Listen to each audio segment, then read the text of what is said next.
Okay, English learners, today we're going to tackle two important grammar points, present simple and conditional. Let's break it down. The present simple is used for facts, habits, and things that are always true. For example, I eat pizza every Friday. It's something I do regularly. It's a habit.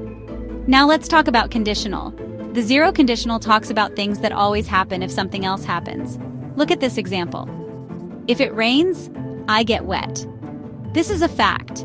It always happens when it rains. Next, let's look at the first conditional. This is used for things that are likely to happen in the future if a condition is met. For example, if I study hard, I will pass the exam. So, this is a likely result, not a fact. I'm predicting the future. Remember, present simple is for habits or facts, things that are always true. And conditional is for things that could happen in the future if a condition is met. Now it's your turn. Drop your own examples of present simple and conditional in the comments. Let's see if you can nail it. Follow for more English tips.